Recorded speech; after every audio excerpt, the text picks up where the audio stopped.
Hey, hey, whiskey friends, far and wide, we're live. It is another tasty Tuesday happy hour. What's up, everybody? I am Eric, your humble malt muser.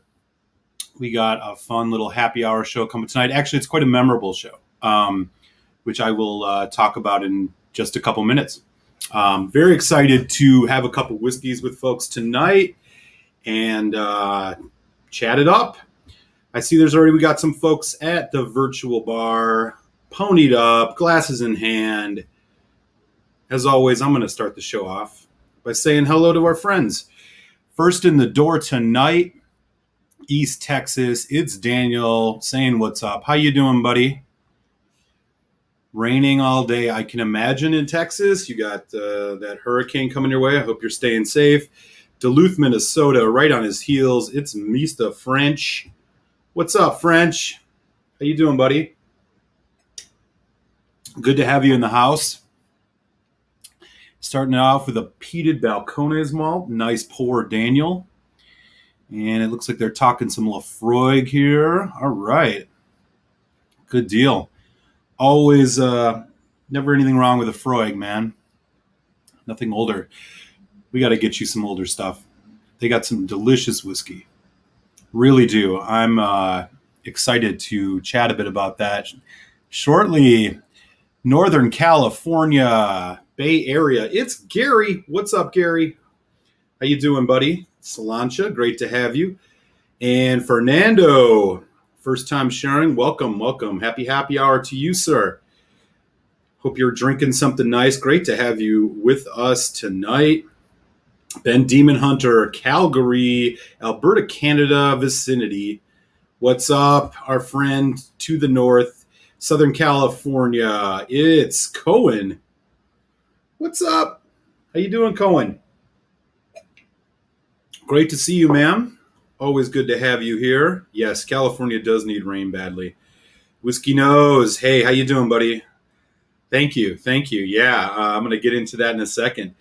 Beaming his signal from the island of Oahu out there in the Pacific. It's Juan. What up? Raise a glass to you, sir. Great to have you here on a tasty Tuesday. Then Demon Hunter's got some Alberta or Old Forester barrel proof co-op store pick. Oh man, that sounds really good. That sounds like a fantastic pour, man. I'm a little bit jealous. Zan's in the house. What's up, man? Nice to see you. Vancouver, the Canadian friends coming in. What's up, Indy? Good to see you. Ontario's in the house. What's up, Peter White? James Morgan from all the way across the pond, London. Great to have you on the late night over in London. Jersey's in the house. Thank you, Andrew Page. Thank you very much. What's up, man? It's great to see you. Go Ramsey says, Mahir, Delhi, India. What's good in Delhi, man? Awesome to see you, sir. Pickled Hound, it's Jack. What's going on, Jack? All right, we got a hell of a crew in already, man. The bar is filling up. This is great. Folks saying hi to each other. I'm starting my night off with a little bit of 40 Creek Copper Pot Reserve. Canadian friends, you probably are familiar with this. Kind of a small, lower end of the mid-shelf Canadian whiskeys. Not bad stuff at all. Good thing to get warmed up with. And all right, let me set the table for tonight. So first and foremost, I have to share one reason I'm really excited today. It's Laphroaig Cairdeas Day for me. They showed up at the door. I got the brand new Cairdeas Pedro Jimenez Cask Strength. I'm going to crack this bad boy open tonight here on the show. Let me know in the chat. Anybody had the new Laphroaig Cairdeas? Would love to hear what you have to say about it. I am very excited, as I am every year that I get my hands on the new release. It's awesome. I'm just, even if it's not going to be great, we'll see. It's always very exciting. So we're going to open that. And then also I have to send a huge thank you really to everybody first and foremost.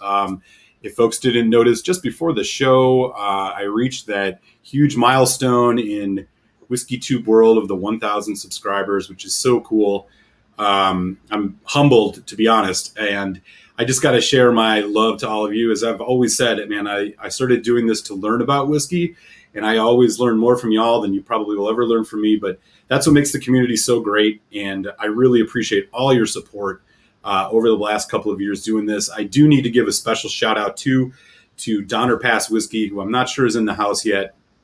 Hopefully he will be swinging by. Donner Pass has been a subscriber for quite some time. He even, I think we met years ago when we were, when I would go on Food Quigs Lives randomly before I was even doing video whiskey reviews, and just a really great guy. And it was his birthday on Friday. And in addition to sending me another box of samples, which I'm going to actually try one or two of tonight here on the show, he put a message in with Roy Aquavite that if Roy on his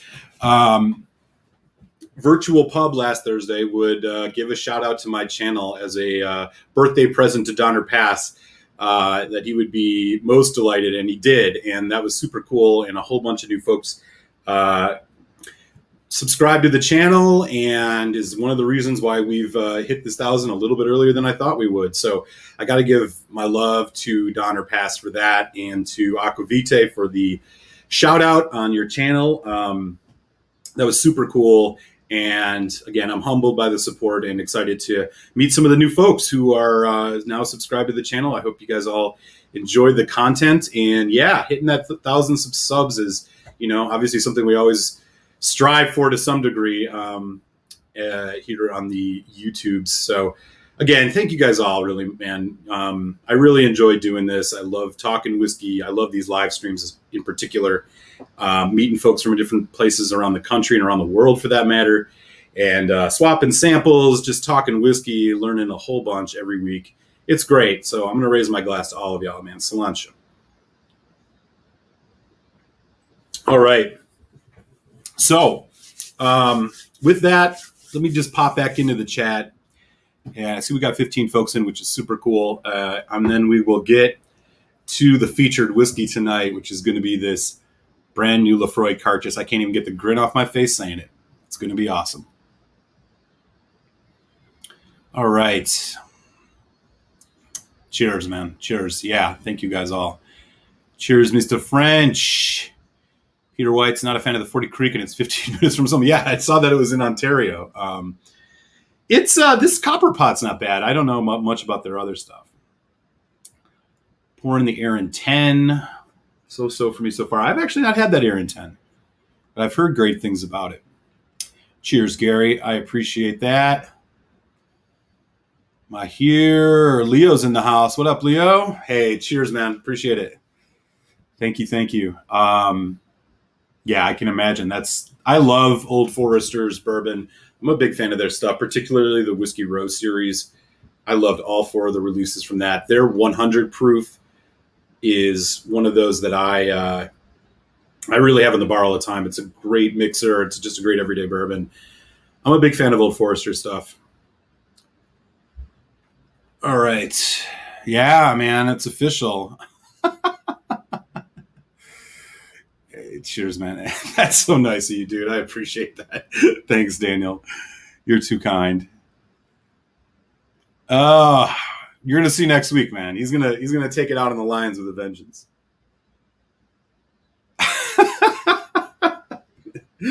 Thanks, Cindy. I appreciate that.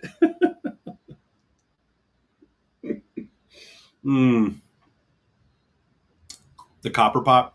That's good to know. Gary's got a Chieftain Laphroaig Cask Strength 12. Nice. Man, that's awesome. Yeah, this is a really nice whiskey. It's, hey, Tony, King of Prussia. My man, cheers. Thank you so much. And that reminds me, I also need to send a huge shout out to the Patreon supporters, man. I appreciate you all.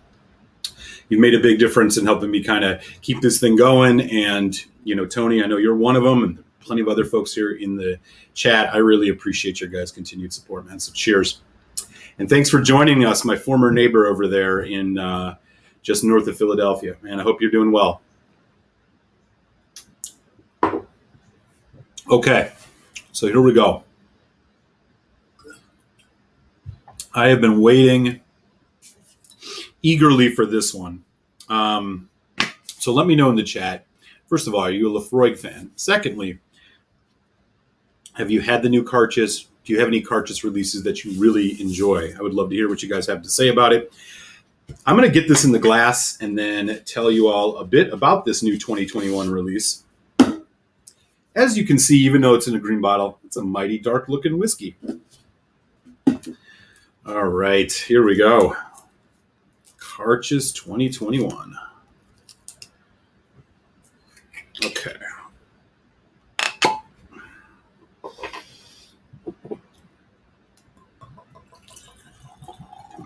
Look at that. Woo! Looking good. Okay. So here's what's going on as we let that get a little oxygen. We'll show it some respect, hoping this one's a killer. Laphroaig, one of my favorite distilleries. Once I realized I enjoyed heavily peated whiskey, I mean, Laphroaig has just kind of been the go-to. I have quite a collection of Laphroaigs. I have the Cairdeas going back all the way to 2014, which I've just been lucky to get my hands on.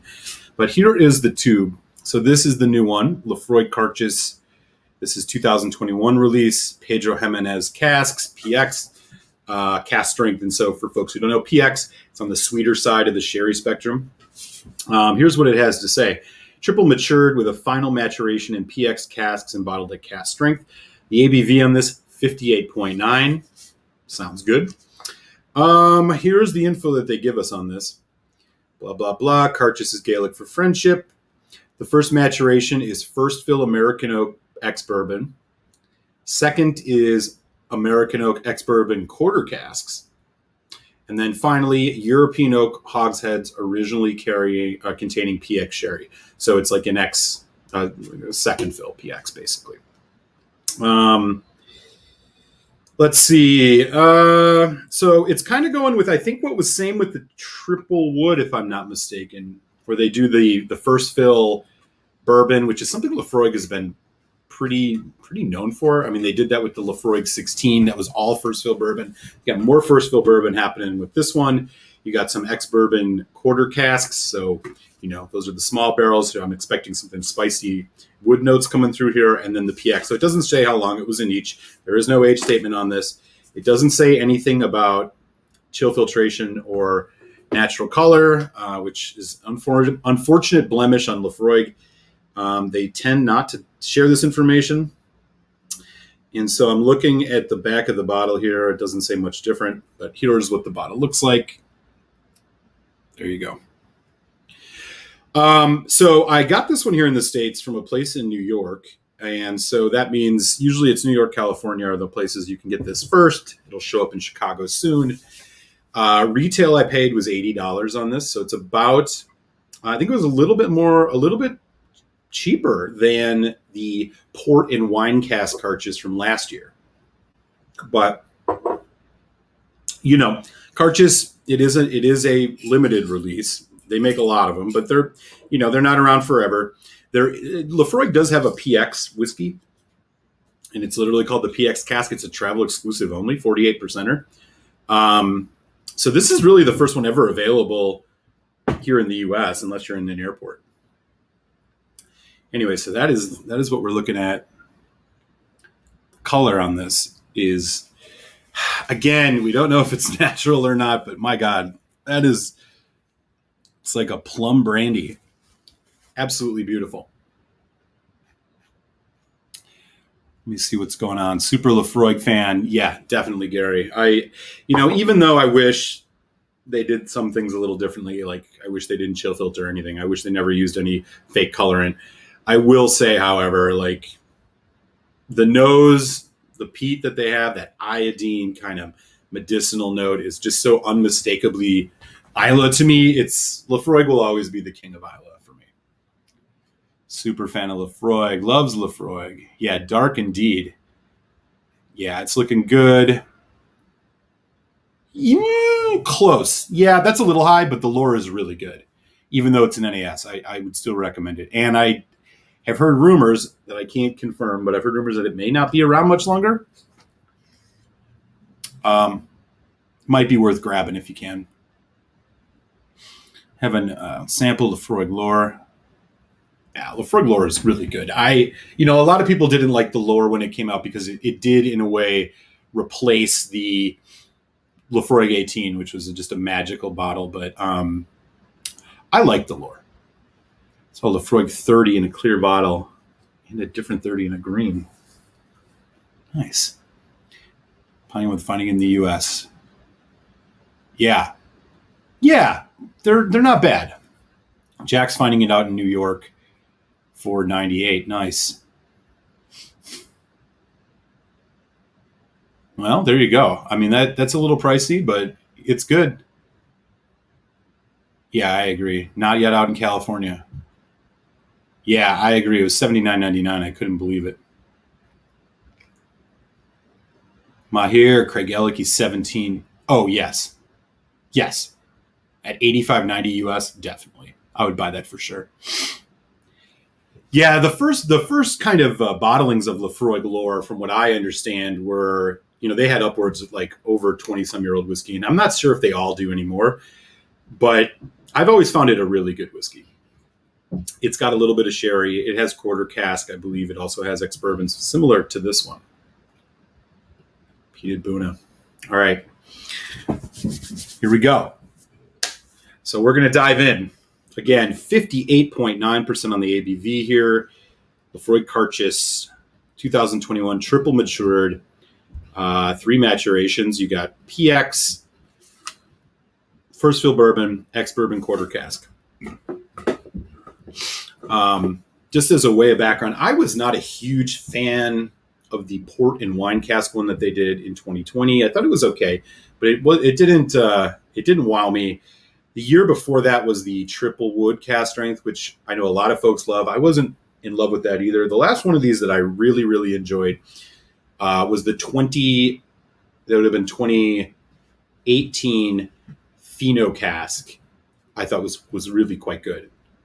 And the one before that, the quarter cask strength, the 2017, was amazing. Here's one more look at this color. Let's dive in.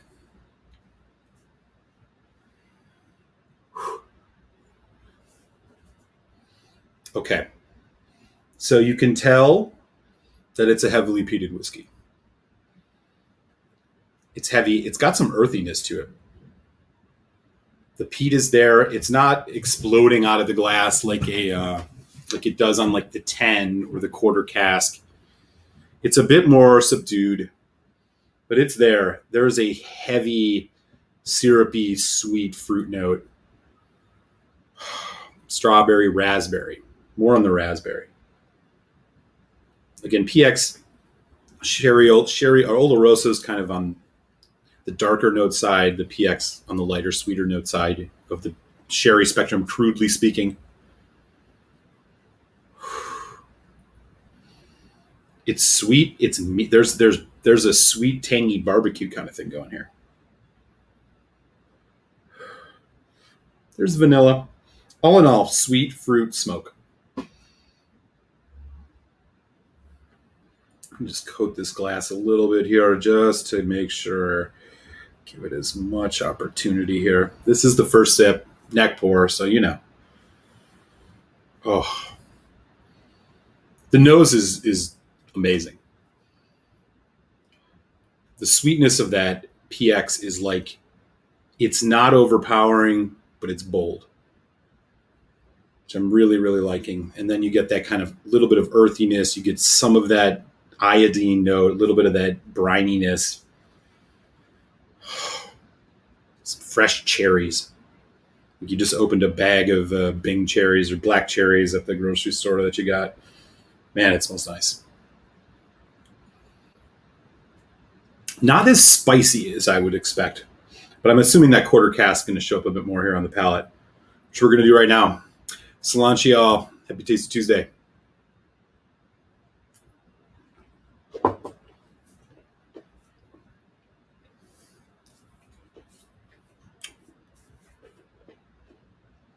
Wow. That is intense. Ooh-wee. I'm going to have to go in for another sip, y'all. it was an onslaught. Sweet, spice. I don't know what to say. I got to do another sip here.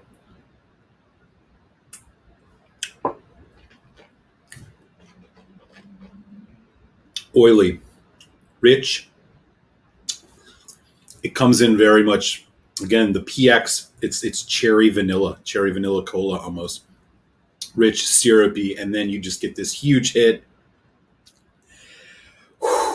And this is where the quarter cask comes in, just wood spice.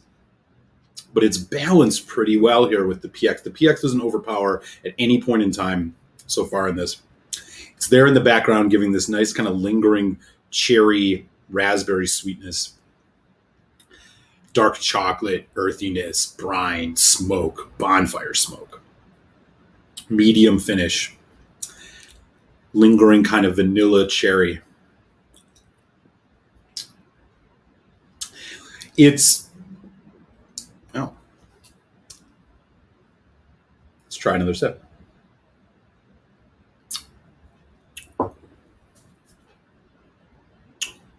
It's hot.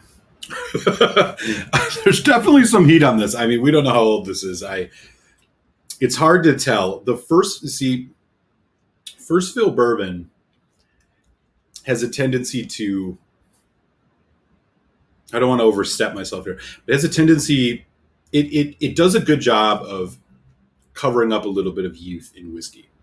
It's just because it's so creamy and caramel, the notes are just much heavier. It's tough to say. I mean, you get a slight sense of the youth here, but like it is a very rich and heavy, intense whiskey. Getting more kind of like meaty qualities to it, savory notes. Like not as much as like a heavy, barbecue beef brisket type thing, but kind of like a more Carolina barbecue, lighter vinegary kind of barbecue sauce, maybe on some ribs or something like that. Cherry though, cherry, a lot of cherry going on. Ashiness too on the finish.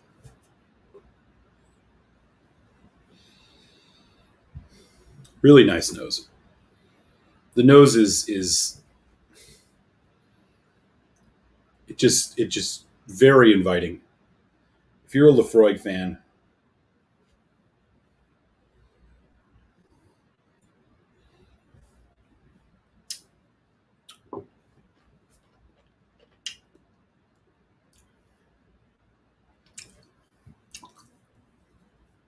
wow, that is an intense whiskey.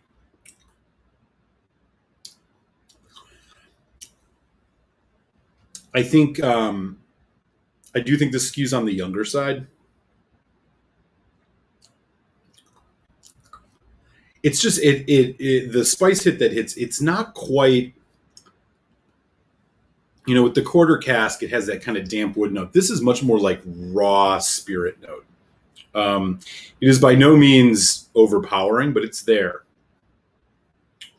But everything else going on here, the smoke, the brine, the vanilla, the cherry, all really, really strong and intense.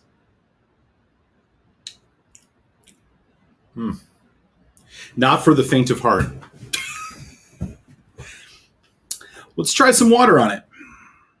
Again, this is 58.9, so we're going to bring this down. 4 drops.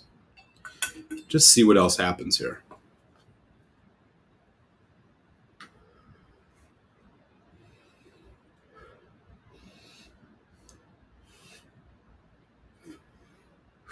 Fresh. It's almost getting some like floral notes. But again, that core of like bourbon cask wood is more assertive now with water. The PX actually is kind of taking a little step back. The vanillas are coming much more through now. Caramel, toffee even.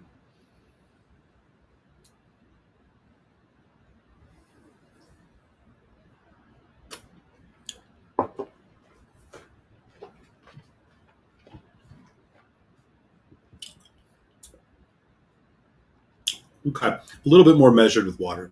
I think this one serves well with water. I will say, though, this finish, it starts to get a bit bitter. Like the quarter cask note is almost too intense. Like I was saying, it's kind of raw alcohol note, but then you also have the very fresh cut wood. It borders on a bitterness. And with water, the PX doesn't really cover that up as much, nor does the first fill bourbon. I actually think this is probably better. Out of these sips, better neat. Okay. I'm going to catch up on the chat here, as we got 22 folks in, which is great. Yeah. Yeah. It reminded me of like the first sip of a Corey Vrecken, where you're just like, whoa. Feels like you're just like under assault. In the best possible way. All right. Folks are chatting about something here.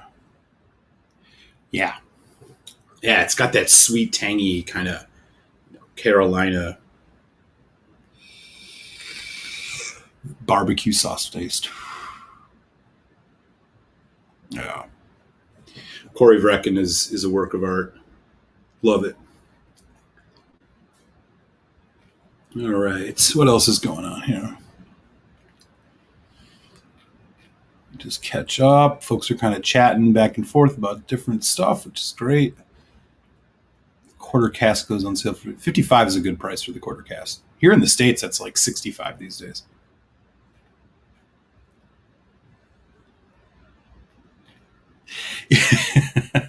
I'm taking it in. I mean, I'm always very excited about it.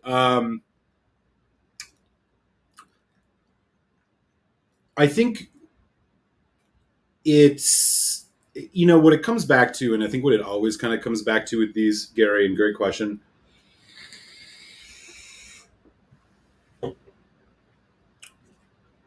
It's the age, This would be, I think this would be stellar with, some older juice, a ratio of older juice. So the youth definitely is standing out a bit in this. It's not a slouch. I think it's better than last year's. I don't think it's, it's probably pheno level. I think it's good. It's good, not great, if that makes any sense.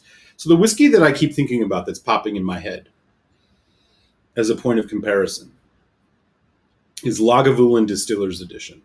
Right around the same price, maybe a tick higher, which has the PX finish.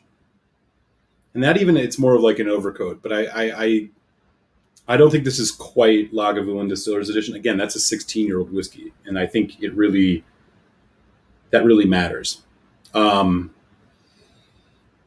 this is good. This is going to be a lot of fun to explore.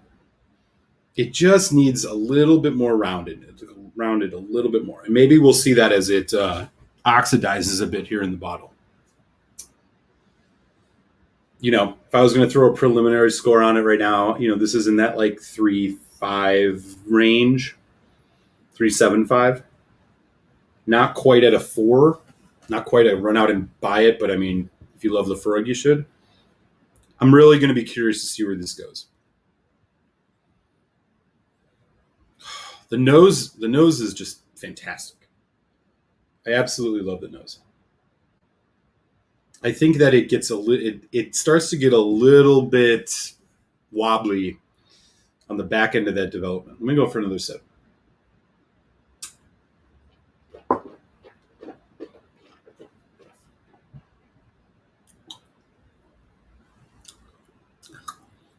Yeah, man. I mean, that quarter cask just punches you.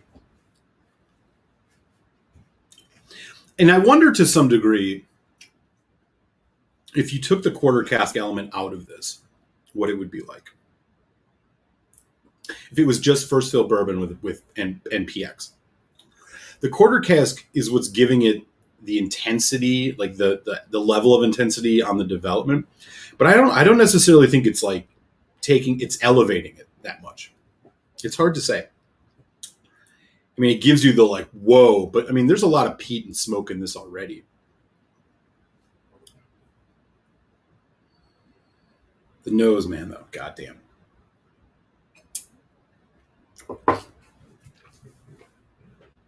Okay. I mean, if you want to. I mean, it's a Laphroaig. I'll tell you that much. It is definitely a Laphroaig.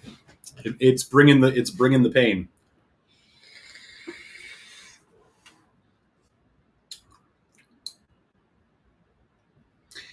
I think for under $100, this is worth a buy for anybody that likes Laphroaig. I'm going to be really curious. I will do a full review video of this, and I like to. I'm going to wait until it gets at least past the neck here to like really give it some time to open up. Right now, it's pretty pugnacious. It definitely wants a fight, and I'm here for that. But we'll see where it goes. So yeah, thumbs up. I think this is a step in the right direction after last year's, which I thought was a little disappointing. This is a much more raw, intense Laphroaig experience than what I thought that port and wine cask one was, it was just a little bit too cloying.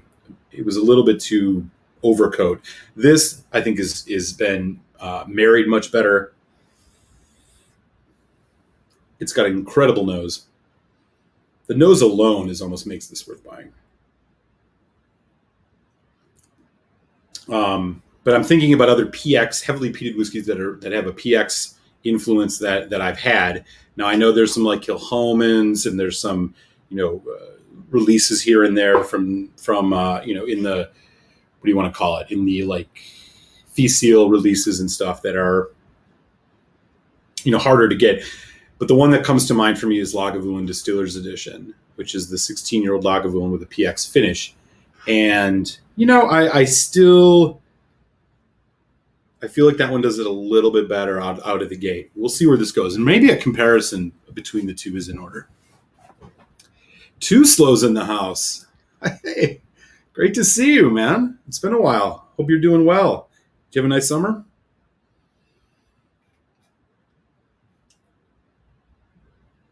Peated Bunahaven does kick ass. Thank you, James. Does it mean any changes? So there's a couple things that YouTube allows you to do, from what I understand, when you hit that. You can do, so first of all, you can have ads, and then, they essentially monetize your channel. So they'll like send you, money in the mail every month for the amount of times people watch the ads on your videos. I'll probably try it out for a little bit. I don't know if I can turn it on and off. I need to look into that. I know you never make much. I mean, Food Quake has him on, and he has 12,000 subs, and it's like, it's pennies. So it's not really anything interesting there. There are a couple other features I think are unlocked, including super chats. I think that there's just, I know and there's a couple other things. Frankly, I just need to look. This literally happened 15 minutes before I went live. It went to that number. So I haven't even begun the process. You have to you have to apply, and you have to turn on your two-factor notification, which I already have, but yeah, there's a whole bunch of stuff. So I'm not sure, but in terms of like how I'm going to approach the channel and stuff, no, I'm not going to change anything. I'm going to continue doing the live stream happy hours. I will continue doing the whiskey reviews on Friday. I'm going to keep the Patreon going. And I'll have some other special stuff there. I'll continue doing random live streams. So no, I'm not in any stretch looking to change the way that I'm doing anything. Mostly just because, I'm here to just hang out with y'all and have whiskey. Everything else is, secondary. So I wonder how it will compare to the new Laphroaig 10 Sherry. So that's a great question. I have had the new Laphroaig 10 Sherry, and they're at right around the same price. I like this better. Not by much, but I like it better. I found that the new Laphroaig 10 Sherry, which I, again, would also say is good. Neither of these are bottles of wow. But the new Laphroaig 10 Sherry, I found the sherry to be a little bit heavy. This is more balanced.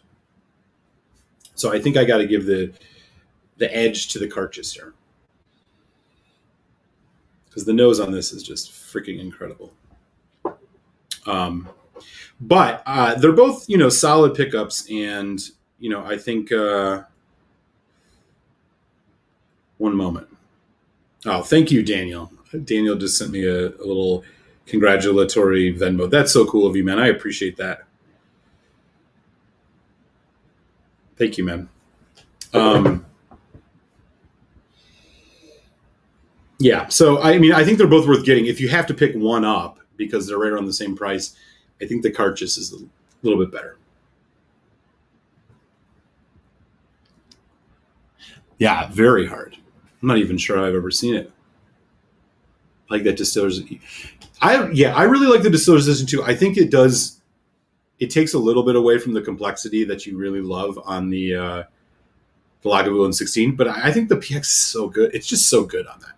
That sweet pop you get right in the finish, and on the nose, it's great. I could see that. Yeah, I always find Old Foresters, and I don't know if I can do that. They have this the unique thing I get out of there. They almost all taste like they're double barreled. They have this kind of like rounded chocolatey note. There's like a Coca-Cola root beer kind of note, root beer quality to them. I find that in so many, and I love that about Old Forester. So I'm not sure if that one is picking up on there. I haven't had enough Stag Juniors. I had some of the early ones, and they turned me off to it. I know some of the newer ones are better, but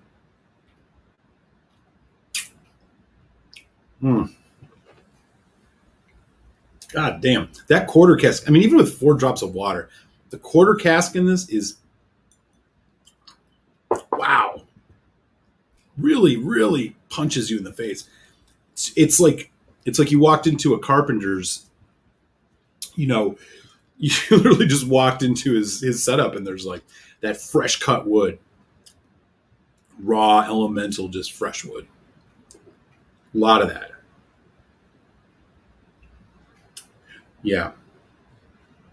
Great to hear. Too slow, man. Great to hear. Yeah, I agree, Gary. Yeah, and I think that with whiskeys like this is again 58.9, so they're not slouching. The ABV. Let me just take a quick look. The ABV on last year's was 52 on the port and wine. The triple wood was 59.5, and the pheno was 51. So this is on the higher end of the Cairdeas ABVs.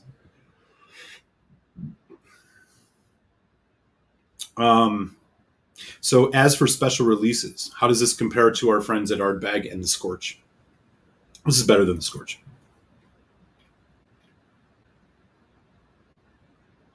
Yeah, I've heard about that Kilchoman PX. I've unfortunately not had a chance to get it. I've seen it though. You do have more weekly content than Foodquake, however, but it probably doesn't change that much. Yeah, that's true. Well, actually, I think he might actually have more content than me. He does. Boy, I mean, he does a couple reviews a week, I think, still. And I should give him a shout out here on the 1,000 subs thing. I'm going to do a video, like a celebratory video for the 1,000 subs. Maybe I'll try and get some of the fellow YouTubers together. But he was one of the main reasons I started doing this in the first place. I made a friend try some Ardbeg 10 recently. He had no experience with whiskey, as he's a beer drinker, but surprisingly really enjoyed it. He was able to tell some flavors he got from it. Nice, man. That's so fun. What's it? Alan always says, whiskey's not whiskey till it's shared. I mean, I'm not going to say he trademarked that, but totally, man. It's a lot of fun. You never know. I was at like a work convention. This was a couple years ago where, they had some whiskey, and there were a couple of people there who were into it and some that weren't. We were all hanging out, and it was like, oh, you got to try this. And there was one person that was just like, whoa, like loved Ardbeg 10. Was just like the first time they'd ever had a peated whiskey. And it was like, that revelatory look, like the first time you had it, when you enjoyed it, you were like, yo, this is good. James Chang, how you doing, man? Thank you. I appreciate that. Let's hope so, right? I appreciate that, James. Great to have you in the house, man. Thank you for hanging out. Blended quarter cask and sherry, and it was better. All right, there you go. Campbelltown and Laphroaig Cask Strength are simply my favorites. I'm with you on that. Yeah, Sarsaparilla, yeah, root beer. Coca-Cola not as much, is more root beer. I get that a lot on the 1920 and 1910. The 1920 is the Prohibition style. I get that a lot on there. Yes, he does. He really does. He really does, man. That's true. All right. So this has been really enjoyable.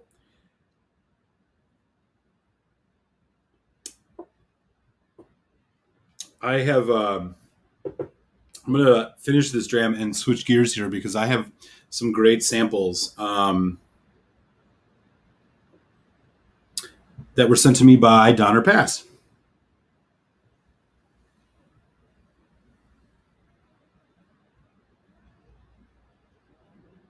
One moment.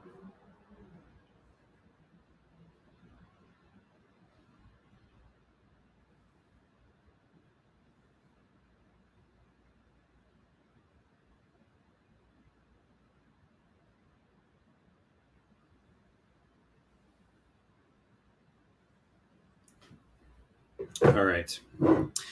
Let me put the cap on this for now. So yeah, long story short, Laphroaig Cairdeas 2021, pretty solid. Really excited to see where this goes. I'll do a full review video at some point in time. Probably this year still. But all in all, if you find this for a good price, 100, under 100, or if you're a huge Laphroaig fan, you're going to buy it anyways. You're not going to be disappointed.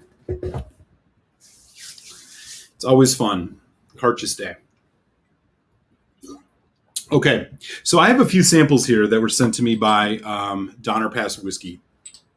And the ones that I have my eye on in particular is a old malt cask Tamdu 19-year-old, which is refill bourbon. And then there's this is a Glengoin. So this is the one I'm thinking I got to do.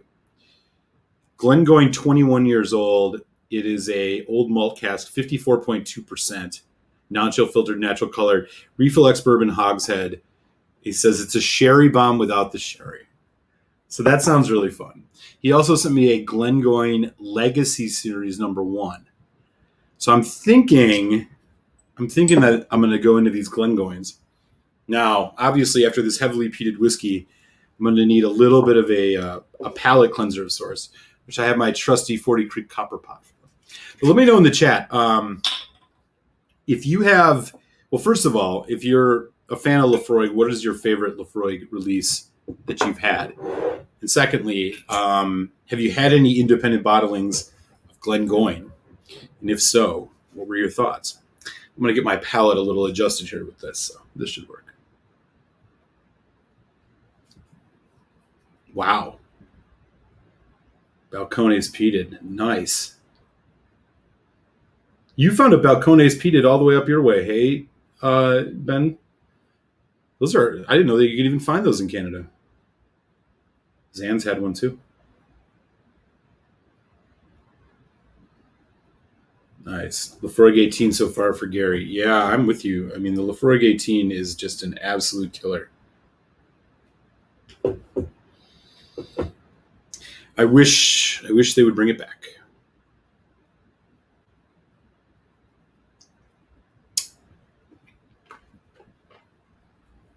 Yeah, you can't go wrong with the lore.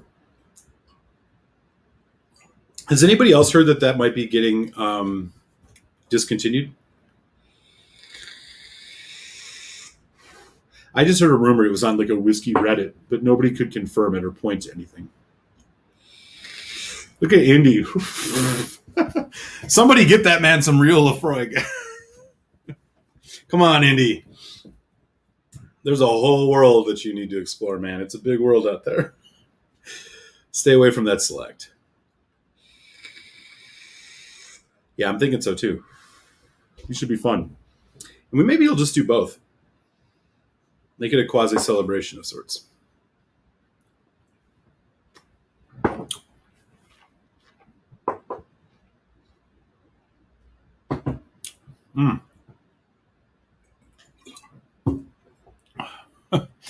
Real talk, Leo. Yeah, once you have the Laphroaig 10 Cask Strength, I still think that's the top of the food chain for me. I mean, for stuff you can buy reasonably. I'm sure I do have a Laphroaig 28. I have a Laphroaig 25. I've drank the 25. It's really good. But for something that you've got, for something that you have like on the shelf at an everyday liquor store, 10 cask strength is the way to go. He's working on a 30-year-old Indy. Gary, man. Gary, what's up? Gary's got a 30-year-old independent bottled Laphroaig. You know, man, he's the man. I agree. Yeah, these cartridges are staying in good shape. Andrew Page, 25 is his favorite with price. CS10, all good. Batch 8 was his favorite. Oh, yeah. Okay. Yeah, I'm with you, Leo. Daniel says, that Malmös are being the chart 1,000 stuff. What's the worst bottle you have sitting there? Oh, behind me? Oh, shit. I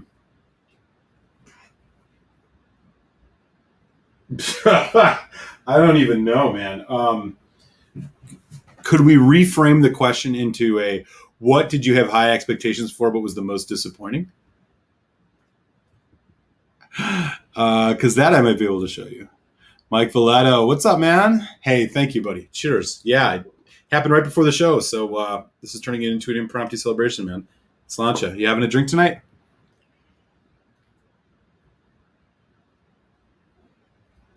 I'll tell you the most disappointing bottle that I have. And I think this is without question. If Dram Dude's in the house, he'll probably agree. The most disappointing whiskey that I have here on the shelf. Deanston 1991 28-year-old Muscat finish. Despite drinking this down well past the neck, it has just not gotten any more interesting or complex. It's good, but it's not great. And the price on this was in the U.S. is upwards of $500, which is just a serious disappointment. I think they only did 4,000 bottles of this. This one was a bummer. I was pretty bummed about it. So, yeah, that one is probably my biggest disappointment. As far as bad bottles, I don't know. I'd have to really think. I have a Weller Special Reserve. That's never good. Never very good, at least. Yeah, let me think on that. Top Shelf's in the house. What up, Dustin? Ohio, always late to these. How's the PX going? Not bad. I think it's better than the 10 Sherry. It's better than last year's cartridge release. It's well balanced, but the quarter cask influence in it is really intense. And I think, obviously it's youngish, so it needs a little bit of time, probably. Out the gate, though, 3.5, something like that. I mean, it's good. The nose is the best part of it. The nose, I think, is fantastic. I personally enjoy it better than the triple wood cask strength, but I know a lot of folks would disagree on that. But yeah, not bad, man. Was hoping it would be a little. Again, it's just, it's the same thing with these whiskeys every year, and I think it's like the same criticism everybody has. It's like, oh man, if they could just if it was just a little bit older, it was a little bit more rounded, right?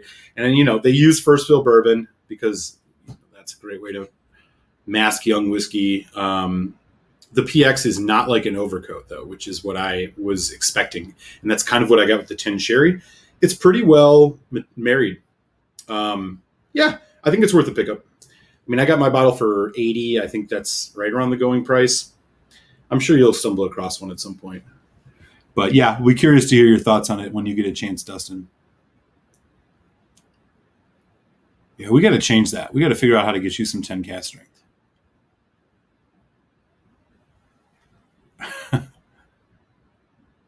Thank you, Mike.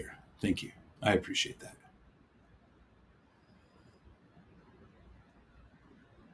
Oh, nice. Yeah, the quarter cask, I'm surprised. I think if there's one thing so this is, again, it's first fill bourbon. It's ex-bourbon quarter casks, like the quarter casks. And then it's European oak hogsheads that had PX. I think I think the balance is pretty well, but I will say that the quarter cask comes in pretty intense. And I think that throws it off a little bit. Yeah, man. Thank you, dude. Yeah, it just before the show, actually, went over the top. It's very cool. I appreciate it, man. Thank you for all the support and great whiskey chats over the years, Mr. Cloudy. Yeah. All right, Mahir. Take care. Top 3 Islas are still Laphroaig 10, Cask Strength, Lagavulin 12, and Ardbeg. Man, that's. I mean, I can't say anything wrong with that. Might be my top 3 if you ask me, like, within price reason. Yeah.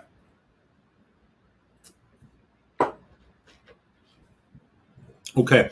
So I haven't seen Donner Pass in here yet, the birthday boy, but I am going to drink at least one of his samples that I sent in his honor, because he is, of course, the reason that my channel got shouted out on Aquavite, and which made this 1,000 subs happen a little earlier than I thought. So again, Donner Pass, thank you so much for the continued support, and thank you for this latest batch of samples. I think I'm going to do 2 tonight, so we'll keep going, considering the celebratory nature of this. We'll go past the hour. I'm going to start with the Glengoin Legacy, and then I'm going to do this Old Malt Cask Strength Glengoin 21. So this Glengoin Legacy is one that I've seen around, but never have had the chance to try. It seems it's like an NAS. It's non-chill natural. This is Chapter 1, 48%. So be curious to hear what you have to say about that, if anybody knows. 40 Creek. Yeah, I was drinking that at the beginning. Copper Pot. Yeah. Actually, you know what? I have another whiskey I could show you that's disappointing. Hang on. Probably the one that I had like 2 drinks of, and is it this one? No, it's not this one. Oh, where is it? Fuck. Oh, yeah. This.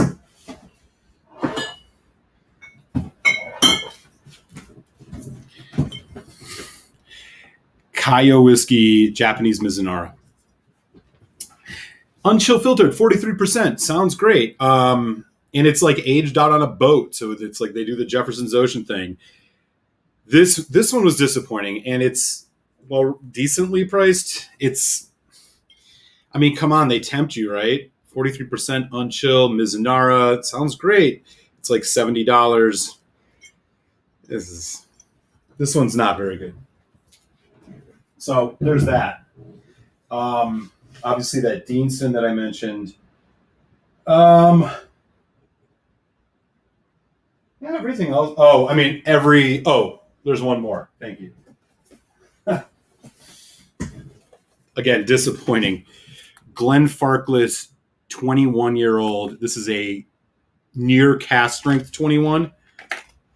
It's all first fill Oloroso, 54.2%. This is not the regular one you get in the States. This was a whiskey exchange bottling. I was like, okay, if there's going to be a good Glenfarclas, it's going to be this. Weak. Really boring. And way overpriced. So yeah, that would be the 3 trifecta, man. Really, yeah, those were major bummers. James Morgan says, any old Pulteney about? Yes. I have a bunch of old Pulteney. I have a 21, a 17, a single cask 13, and a 15. I get down with some OP.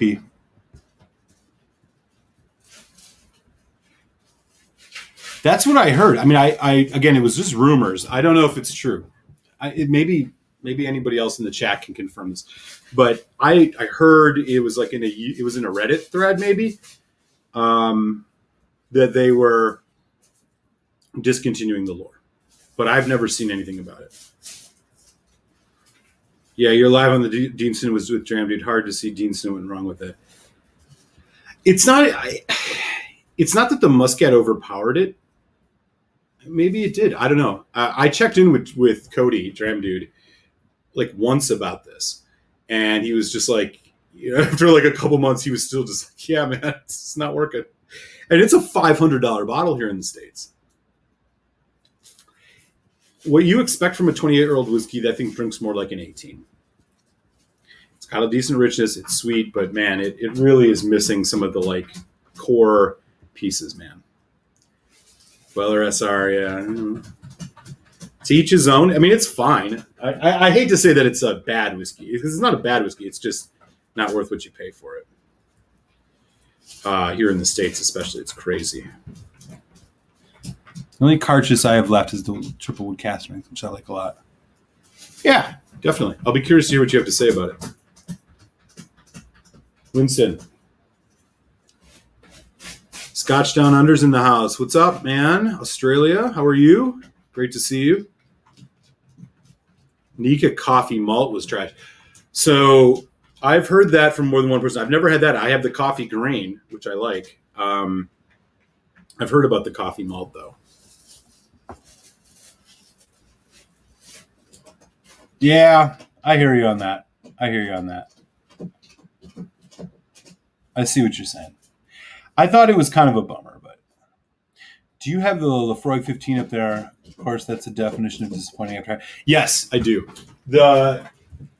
I think this one.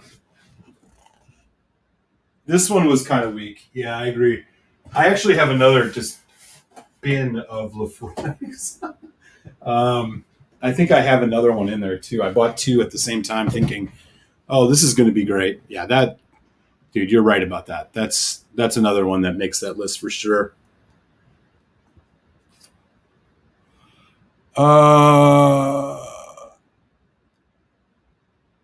Single barrel Balvenie 12 is great. I know some people hate on it. It's very kind of raw and it's very spirit driven, but yeah, it's a great whiskey, I thought. Okay, you've heard this too. Okay. That's good to know. I just wanted to make sure I wasn't crazy. Up early. What's up, Ken, man? It's great to have you. Yes. The Carchus? Yeah. It's the best Carchus I've had. No doubt.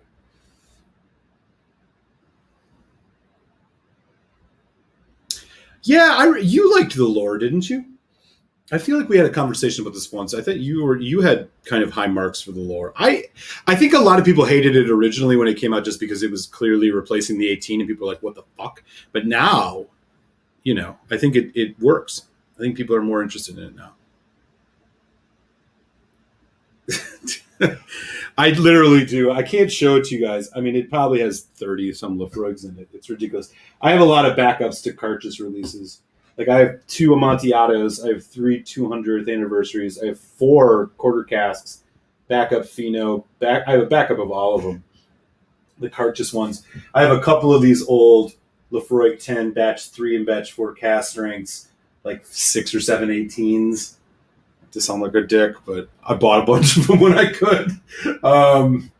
Like there's 2 25s. I don't know. I love Laphroaig, so it was just one of those types of deals. So I'm diving into this legacy now, which is the Glengoin. Man, really nice nose. Yes, it is. So it is a regular release. It's probably drinks like, I want to say, I mean, it's like right around the $100 mark. It's an NAS, and it's supposed to like bring together the entire journey of Laphroaig's whiskey. So it has a little bit of a sherry cask. There's a bourbon cask. There's something else in it too. Some type of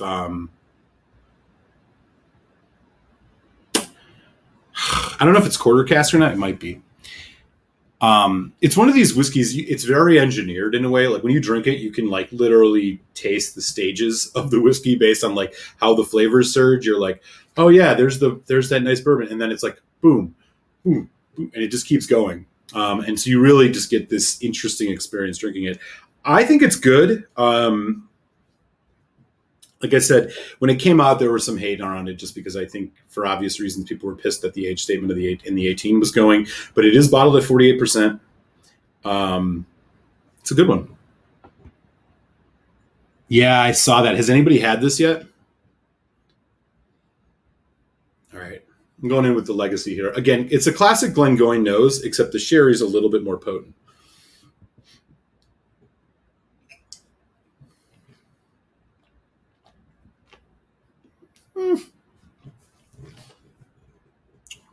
Oh, this legacy is pretty tasty.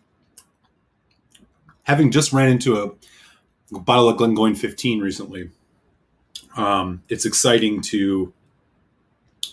I was pretty excited about it.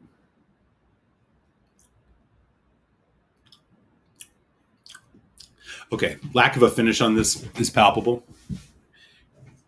It's not very. It's very much just like a white chocolate finish, but this isn't bad.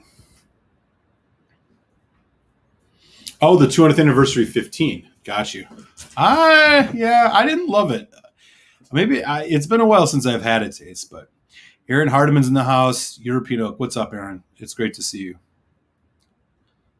Lore's Laphroaig's Dark Cove with a bigger focus on dirty and less sugary sweet. Okay. Yeah. Yeah, that makes sense. No telex tonight? Is he still crying about the roof? I don't know. Well, I don't know if you caught the show last week. So Telex and I's, we wrapped up, basically. We wrapped up the Telex and Malt show. We both kind of are like, it had a great run. We're kind of at the end of it for now. We may do some spotty, here and there whiskey shows together. He may be doing something else in the future. He's been talking about doing like a Bottle Quest type show. I'm not exactly sure what that is, but that's what he was discussing. So, yeah, it's going to be, we had our kind of final show. We do have a couple other samples that we'll probably do over the course of the rest of the year that we'll get together and taste. But the weekly Telex and Malt show has been retired. So it was fun. And, I love the dude. We had some really good times doing it. It was a great, pandemic thing. And, now we just have, he's got some different ideas he wants to explore. And we were both kind of getting a little bit fatigued. We have to keep sending each other all these samples and doing all this coordination. It's more than you think. It gets kind of taxing after a while. So, So I'm sure we'll be hearing from him soon. I'm not sure the extent of what he's going to be doing or when, for that matter, but he'll be around. No doubt about that. The Balvenie Rosé sold out fast. Okay. That's a bummer.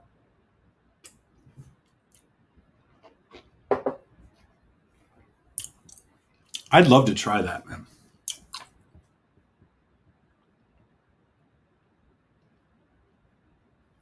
What? Is that so? Where did you see that, and how much was it? Maybe the 10 sherry cask is a replacement for the Lore as age statements drink. Ooh, I hope not. That would be a step in the wrong direction.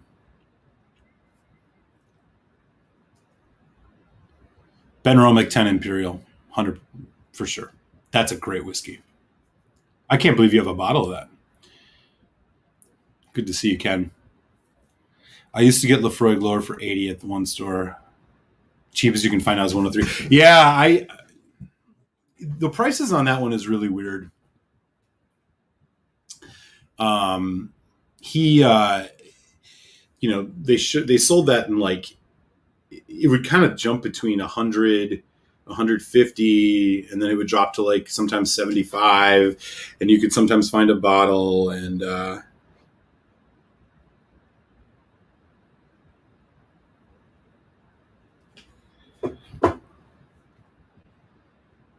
oh, Telex is actually doing anything now. Oh, cool. Good to know. Well, I won't go too long then.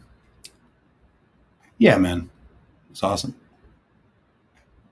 Okay, that might be worth buying, man. Rosebank for $500, a 21-year-old.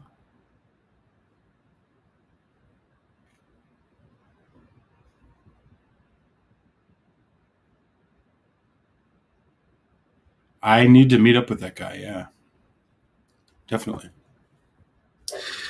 Anyway, so this, just to recap, this is that legacy Glengoin. I'm not sure exactly the story behind it, but it's not bad. Yeah, I was kind of thinking the same thing, Gary and Peter. I was like, 100 or 21, a 21-year-old Rosebank for 500. I mean, $500 is nothing to sneeze at, but might wanna jump in on that. I don't think you're ever gonna find that. That's a really good price. IC 86 from the burbs of Georgia. How are you, man? Great to see you. Does anybody know anything about this legacy Glengoyne? I mean, it's got a nice bold flavor. Yeah, let's definitely talk for sure.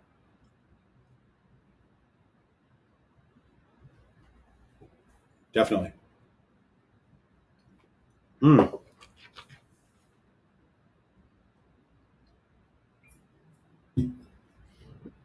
I think what I'm going to do is give this Glengoyne 21 cask strength a day in court.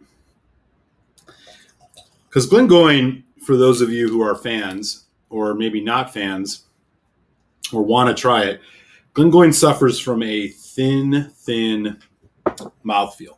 And their whiskey, their core range is really all over the board.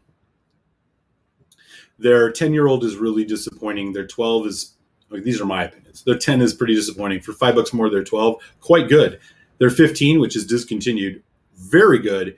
Their 18, disappointing. Their 21, not bad. Their 25, stellar. And then they have this Legacy series, which we just had, which was okay. But the problem with them is they're very close to the lowlands, and they kind of have a style akin to triple distilled. It's a very thin whiskey. And I think a lot of their whiskey suffers from just not having, especially when you get to the older ages, a nice robustness to it. So the fact that I'm about to try a 21-year-old here with 54.7%, it's refill bourbon hogsheads. So there's not even any sherry in it, which is interesting for Glengoyne. But I don't know. Would folks agree with me with my characterization about Glengoyne? I've had the Glengoyne scene, know nothing about it, but it was surprisingly good. Yeah, it was pretty solid. Take a look at what's going on behind me. He's trying to get into the Lagavulins.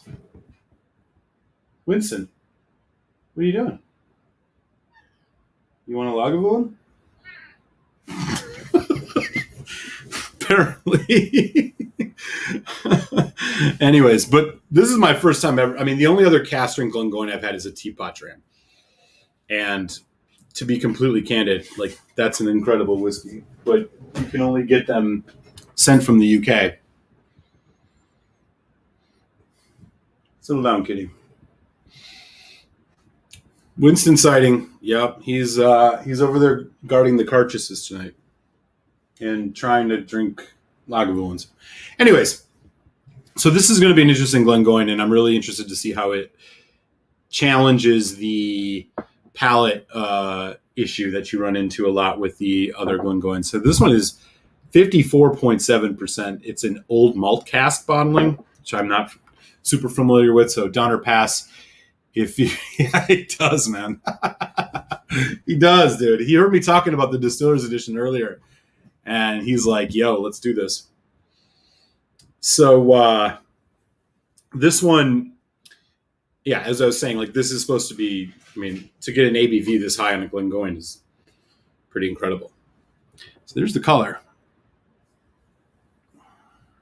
Let's give it a try.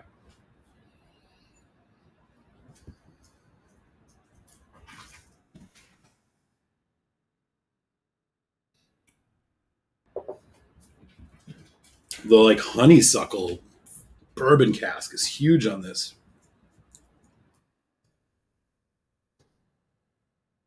Wow.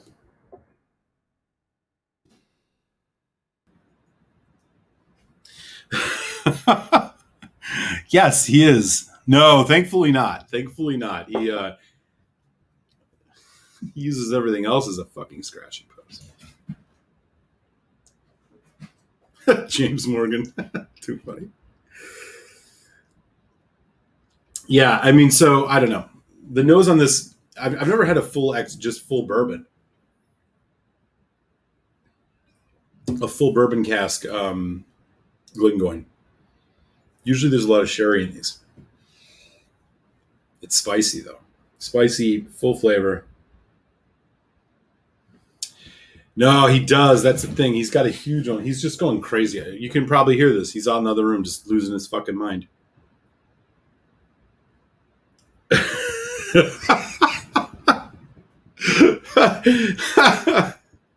My Ridgeback gravitates to more o'clock. Yeah, he's got a huge scratching post out there, but he wants to scratch everything else.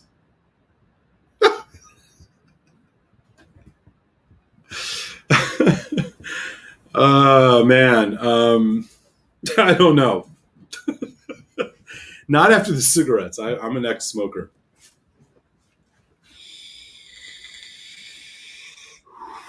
Ex-smoker, as you can see. Well, indeed, because they can make a lot more money selling it the other way.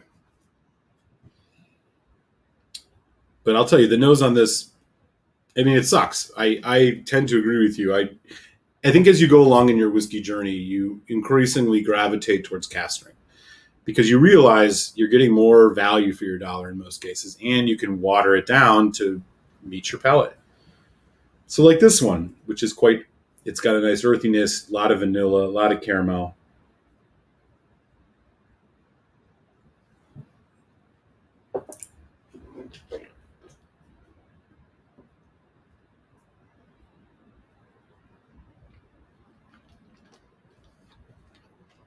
Mmm. Oh, wow. There's some spice in this.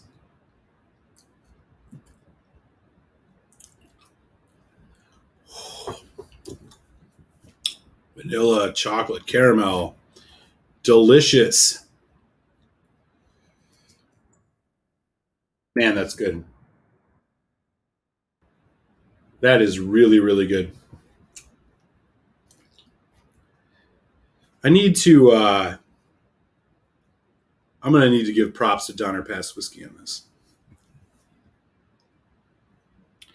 Love the 25 year. The rest line isn't my cup of tea for the price.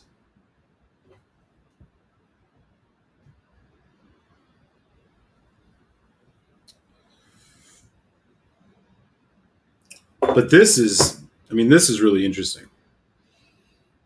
What's your guys? I mean, for those of you who are Glengoin fans, do you have any that you really like?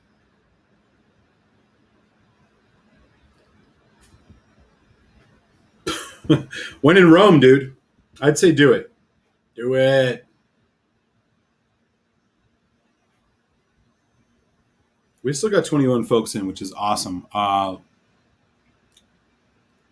Yeah, Top Shelf Dustin, I'd be really curious to hear what your opinion is on. Like, do you like any of the other ones? And Gary as well. Of the Glengoin classic line or like their lineup, you could include the 15 in it. As I was saying it before, I think the 10 really falters. The 12 punches above its weight. The 15 is really good. The 18 is weak. The 21 is middling, and the 25 is stellar. So it's a very like all over the place. In my life, a human being been so odd, but human comment has been so much been owed.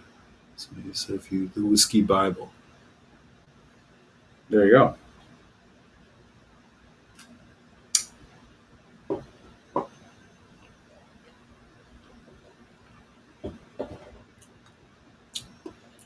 Props to the 21. Okay.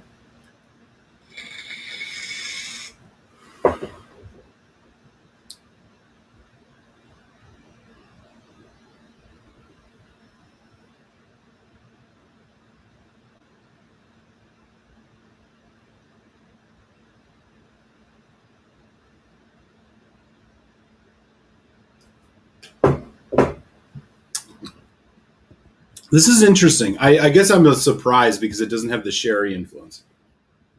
It's the sherry that's missing.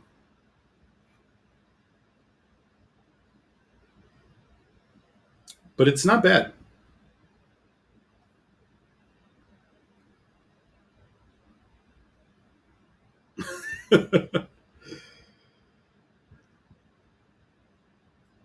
Mm. So I'm thinking I need to do a special pour. This Glengoin, all in all, is pretty good. I'm not sure I like it more than the regular 21, which is odd, even though the regular 21 is only 43%. I mean, I like what this one's trying to do. The bourbon notes are really great. It's got this nice kind of oakiness. It's got a nice kind of nutty quality to it. But the major thing that I'm missing is the sherry, which is maybe it's just because I expect sherry out of Glengoin. But okay, I'm going to ask folks in the chat. I'm going to put 3 whiskeys in the chat. You vote A, B, or C. This is going to be a impromptu, celebratory dram.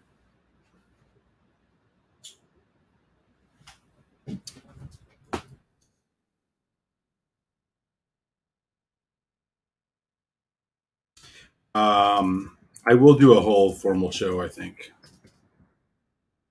Let me just make sure I can spell. So you can just vote A, B, or C.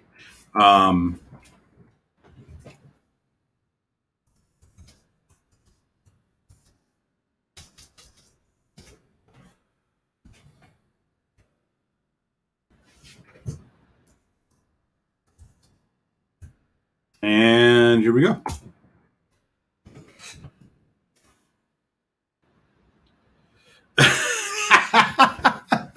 I love it, James Morgan. I love it. Yeah, Teapot Dram is awesome. All right, I'm going to do a quick celebratory dram, so y'all let me know in the chat which way to go with this. I'm thinking this way we can enjoy a dram. And again, this is going to be a shout out to y'all because I do want to extend again my love to everybody for all the great support helping get to this, this milestone, this 1,000 sub milestone, which is super rad. All right, we see some coming in. B, Goin, C, A, C, C. Oh, C is ahead. So C is the Glengoin 25. So we got 2 for B. We got 1, 2, 3, 4 for C and 1 for A. There's another B. How you doing? Great to see you. All right. Dude says Ballbler. Ballbler's not on the list. Oh, you're good. So you're picking out of these 3. This is going to be like a just celebratory dram for the 1,000 subs. So you're going to pick from this list, A, B, or C. And then I'll pour it and we can chat about it. So far it looks, so we got 1, 2, 3 votes for B, 4 for C. Octomoroid and C. It's looking like C's winning. All right. In the interest of time. There's an A. Okay, we're gonna do C. So let me get some. Here it is. It's one of the older bottlings. I think this is from 2018. So this is the Glengoin 25. If you've had it, let me know in the chat. As you can see, I don't drink this very often, but this is probably the right time for it.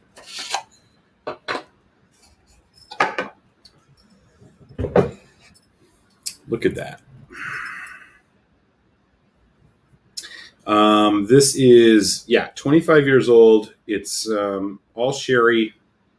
It's bottled at 48%, which is, I think, the thing that makes this such a exciting whiskey is that they bottled this so high.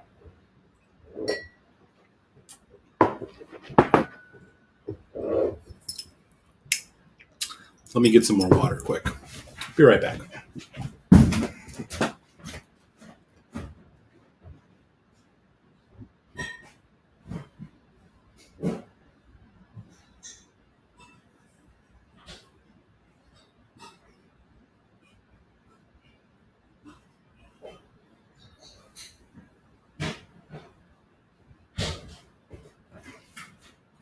All right. Here we go.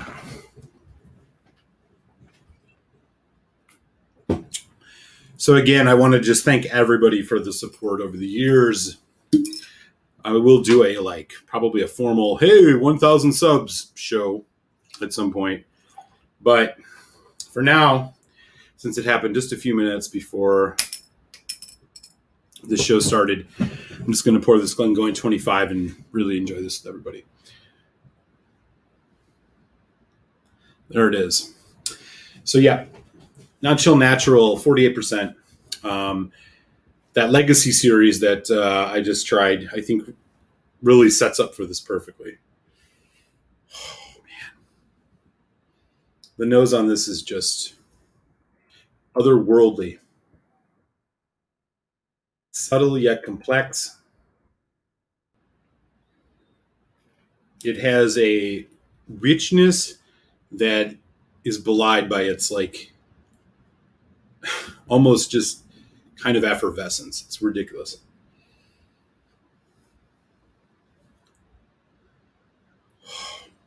Perfect. I wish I could have 20 bottles of this. Amir's in the house. What's up, buddy? SoCal. Yeah, that's what I hear, man. Thank you. Great to have you, man. Agreed. I'm going to let this get a little bit of oxygen. A little wee beastie for you there, bro.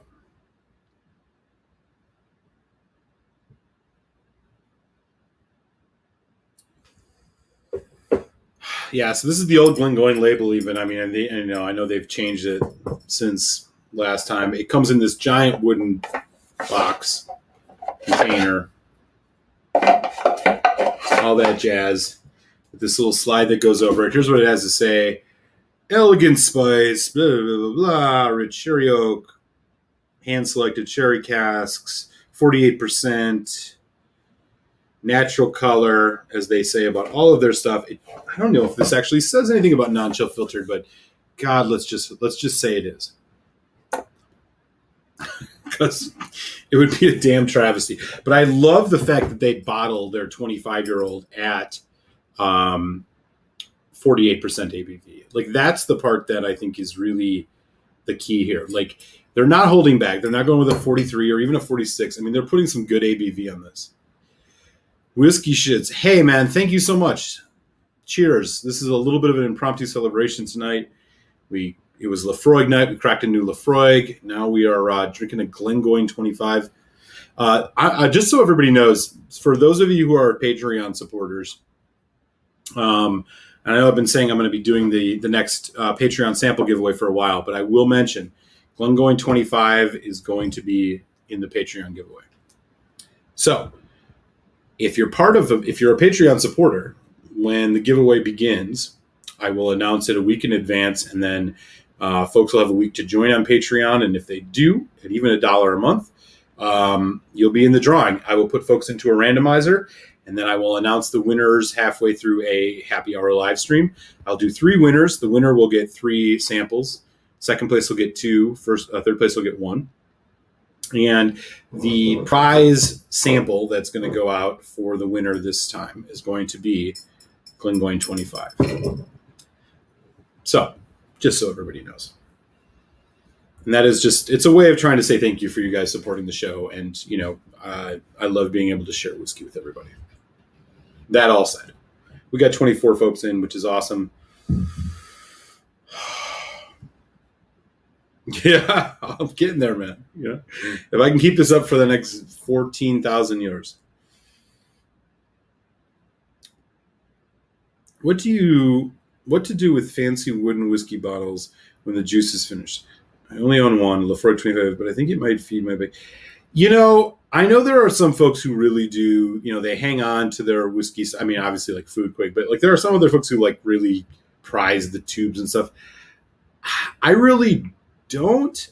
I mostly throw them away, but I do have to admit, this is pretty significant whiskey stuff here. I mean, like if you look at like some of the Highland Park stuff, it's hard to just toss that crap away, and it is crap, but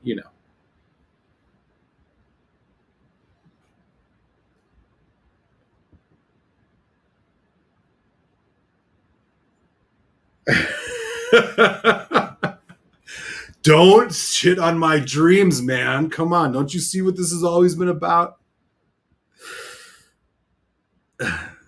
I've done a live with Mike before, but not with Mike and Dustin. I should do one. We should all three do one.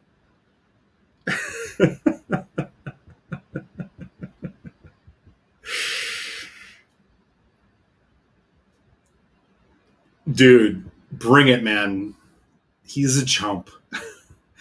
I'll tell you this. If I can drink 3 glasses of Glengoin 25 beforehand, I'm ready for anything.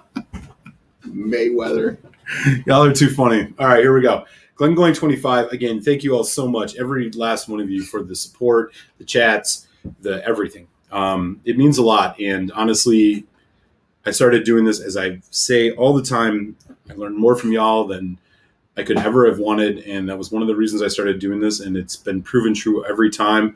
The whiskey community is great. You all are a lot of fun.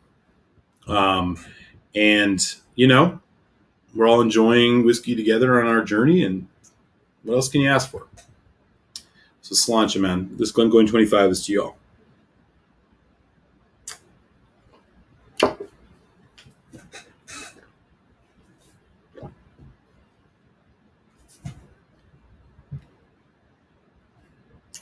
Beethoven's Fifth. Should just start right now. I feel like adding water to this would only take away from it. It's so good. Again, it's the 48%. If this was at 43, oh man. So many waves of, it's wave after wave of flavor. Like, I'm in the finish and I'm still getting like, oh, here's some pomegranate, blueberries, and blackberries that maybe you missed. Let's bring that back up again. No edges at all. Absolutely stunning whiskey. It is unfortunate that this has crept up into the $400-some range, if not higher.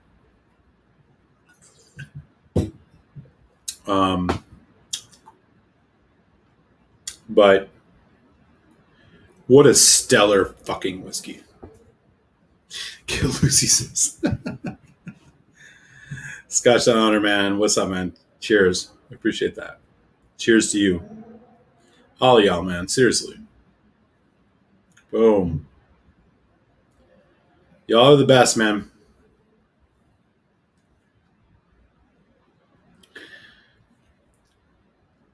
I've always tried to keep this whole thing modest, you know. I don't try to be flashy with shit. I don't try to, like, you know, act like I'm some whiskey expert. I'm just on a journey, man, and I'm sharing my 2 cents, and I try to talk about things from a perspective of somebody who's not got $1 million to spend on whiskey. But you all have made this what it is. Like, it's just a lot of fun. And I hope you guys have enjoyed this as much as I did. I really try hard to, like, make this interesting and, you know, bring my best self to the table every time. I really do. And, like, I just enjoy so much the conversations. And what I learned from y'all, man, I learned so much. I've learned so much about whiskey, so much about different whiskeys, so much about, like, how to taste whiskey, so much about all of that stuff. Tips on where to get certain stuff. And you got to try this, man. The emails, the samples, like, it's great. It's fucking great.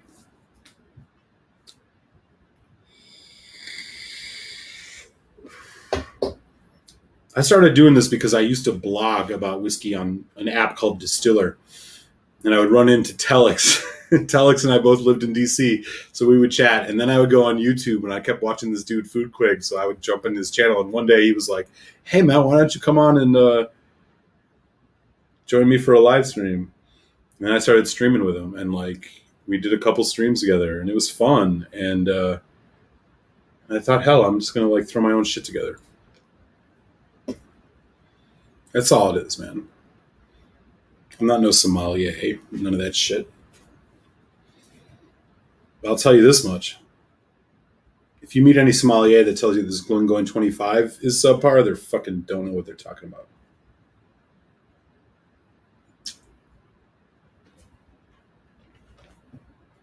This is the type of... This is one of the best whiskeys I've ever had. And I'll just say, there's the three best whiskeys that I think I've ever had. would go. Let me make sure I get this right. Number one, Bruichladdich Black Art 4.1 is the best Scotch I've ever had. The best whiskey I've ever had, period. It doesn't even matter. It's better than Pappy's or Stag's or whatever. It's by far the best whiskey. It's the best whiskey, so therefore the best Scotch. This Glengoin 25 is in the top 3. I think if I was going to round this out,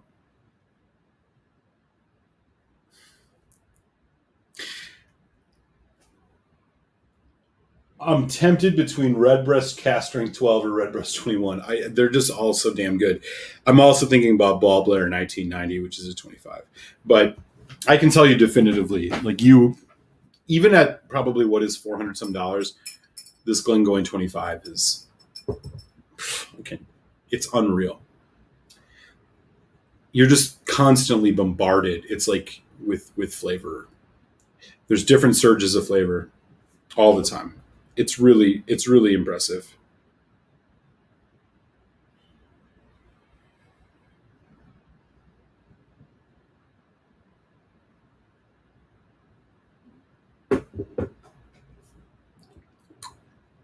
I'm telling you,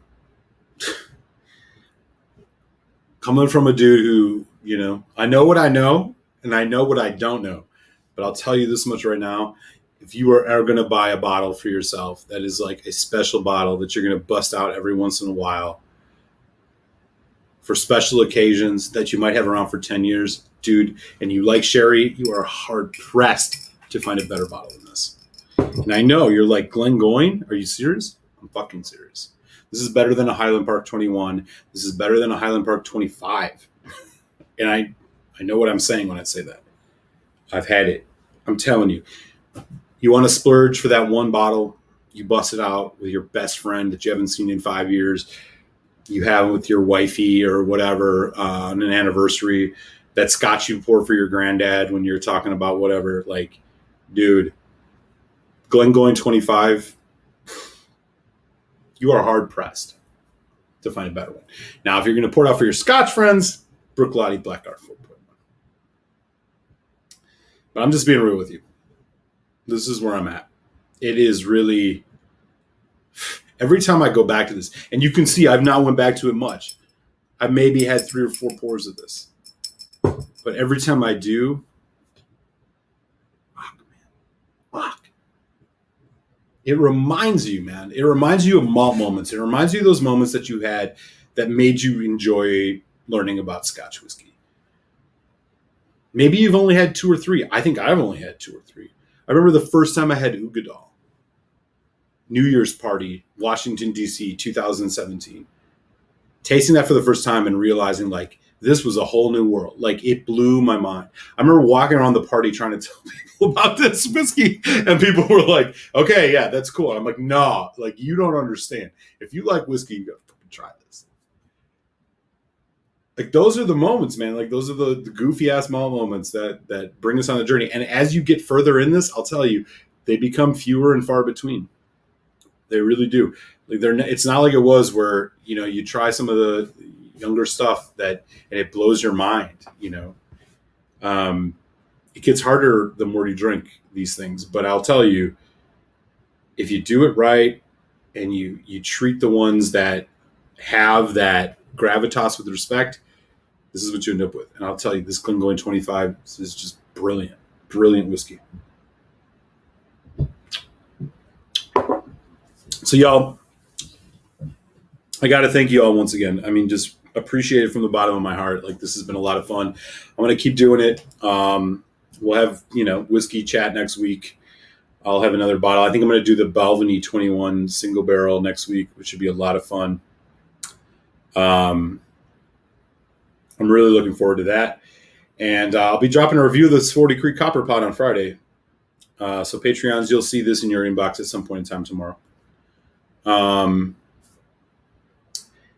But you know what?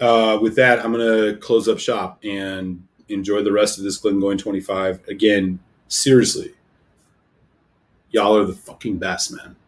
You got me through COVID. I hope I helped you get through COVID. I know we're still in COVID, but the first part of it, like, this is a horrible world we were living in, man. And I you know, having these whiskey chats was just like a check on sanity, and like having somebody to talk to and just enjoying some like whiskey and living our lives up, man. I just deeply appreciate all your guys' support every week. It's been awesome. So cheers. Thank you for the 1,000 subs. I'm not going to change anything about the channel. I'm not going to change who I am because, you know, I am who I am. And I'm glad you all show up every week because you appreciate that, because I appreciate you. And with that, much love to everybody. Stay safe, be well. I'm going to raise this glass up to you all, and I will catch you next time, man. Much love.